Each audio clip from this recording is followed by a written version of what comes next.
Mr. Hegseth, I welcome you and your family to today's hearing, and I'm also glad to recognize my former colleague, Norm Coleman, and Congressman Mike Waltz. Thank you, Congressman. Mr. Hegseth, I want to begin by saying that I respect and appreciate your military service in the Army National Guard. I know from experience that there is no greater privilege than to lead American soldiers, and I thank you for answering the call. You have been nominated to be the Secretary of Defense. The Secretary is responsible for leading a department of 3.5 million service members and civilians, an annual budget of nearly $900 billion, and hundreds of thousands of aircraft, ships, submarines, combat vehicles, satellites, and the nuclear arsenal. The Secretary also plays a powerful role with our allies, partners, and adversaries abroad. And as we speak, China is seeking to undermine our interests, intimidate our friends, and challenge our standing in the world. Russia's campaign against Ukraine threatens not only Europe, but the entire global order. Ongoing violence in the Middle East has teetered on the edge of all-out war, and the ideologies and actions of violent extremists endanger our citizens, even on our own soil, as the recent tragedy in New Orleans painfully reminds us. These are perilous times, and the position of Secretary of Defense demands a leader of unparalleled experience, wisdom, and above all else, character. The Secretary is expected to be a fair, nonpartisan, and responsible leader, as well as a trustworthy advocate for the men and women that he leads. Mr. Hegseth, I do not believe that you are qualified to meet the overwhelming demands of this job. We must acknowledge the concerning public reports against you.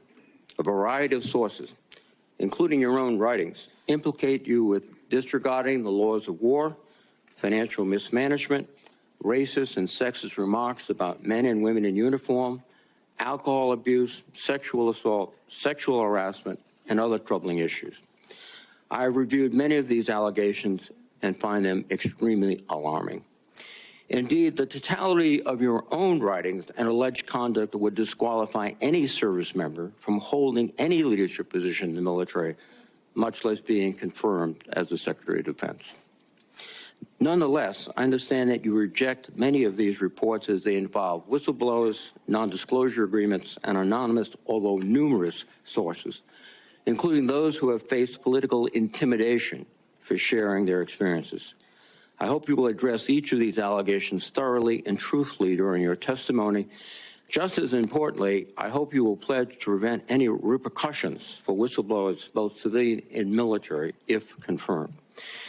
Mr. Hegseth, during our meeting last week, you said that if confirmed, your top priority would be, quote, restoring a warrior culture to the Department of Defense, because you believe the U.S. military has been weakened by political correctness.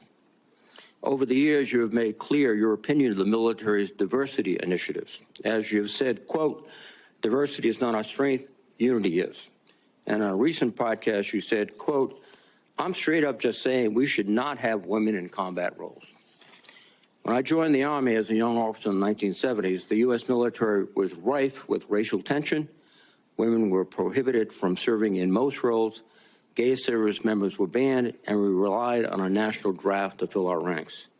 The soldiers I served with were proud to do so, but it was certainly not the nation's most capable military by any standard.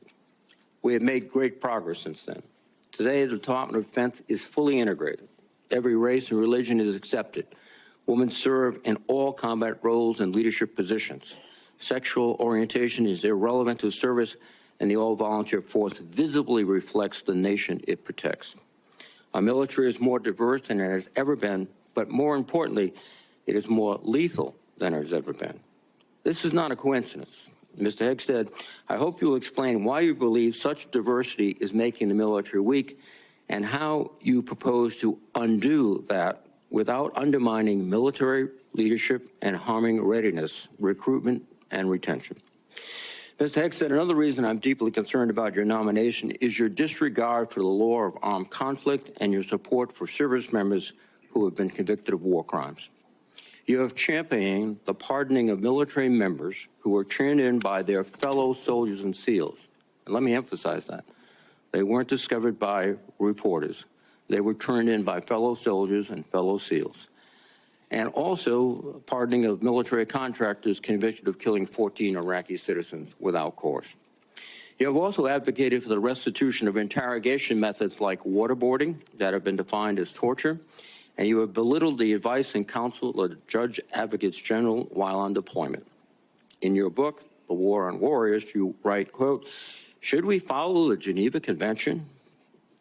If our warriors are forced to follow rules arbitrarily and asked to sacrifice more lives so that international tribunals feel better about themselves, aren't we just better off in winning our wars according to our own rules?" Mr. Hegseth, I would ask that you explain how you, if confirmed, would maintain good order and discipline within our forces and the support of our allies and partners by rejecting international law and the law of war.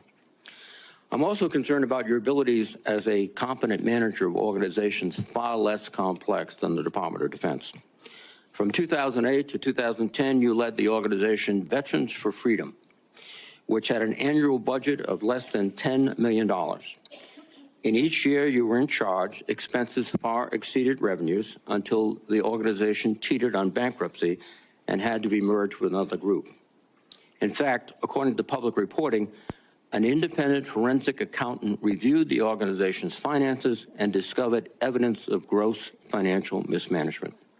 I would note that this report has not been made available to any government agencies, which is, I think, alarming. But a Republican advisor to you during your tenure at the organization who read the report stated, and I quote, "I watched him run an organization very poorly, lose the confidence of donors. The organization ultimately folded and was forced to merge with another organization who individuals felt could run and manage funds on behalf of donors more responsibly than he could.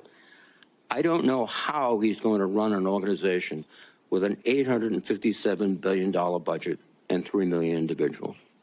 And that is the only comment we've had and the only access we've had to the forensic report. A similar thing happened with the Concerned Veterans for America, a second veterans group that you led from 2011 until 2016. During those 5 years, tax records show that the organization spent more than it raised. Just as troubling are reports that a significant amount of debt was incurred from social events and parties filled with excessive drinking and questionable personal behavior. Mr. Hegseth, I hope you will explain what actions you will take, if confirmed, to be a better steward of Defense Department's large budget. Finally, while I appreciate our meeting last week, it is unacceptable that you did not meet with any other Democratic members of this committee before this hearing, as has been our bipartisan tradition. During my time in the Senate, I have voted for and worked closely with Secretaries of Defense appointed by Republican presidents. While we may disagree politically, there was always an understanding that rank partisanship should have no place when it comes to providing for the men and women who serve in uniform. And Mr. Hegseth, I am troubled by the many comments you have made both as a commentator and in your published writings. For example, in your book, American Crusade, you wrote, quote, "Modern leftists, who represent the soul of the modern Democratic Party, literally hate the foundational ideas of America." You also wrote, "The other side, the left, is not our friend.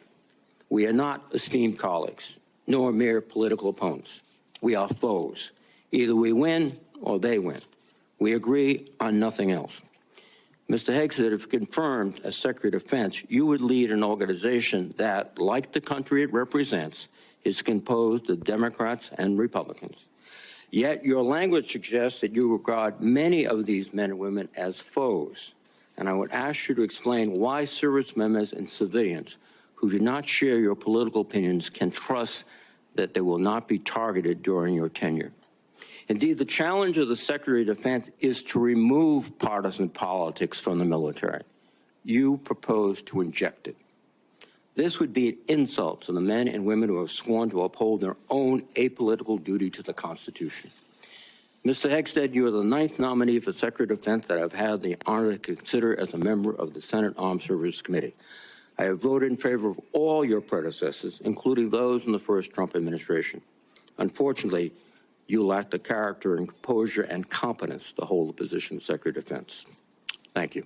Thanks for watching. Stay updated about breaking news and top stories on the NBC News app or follow us on social media.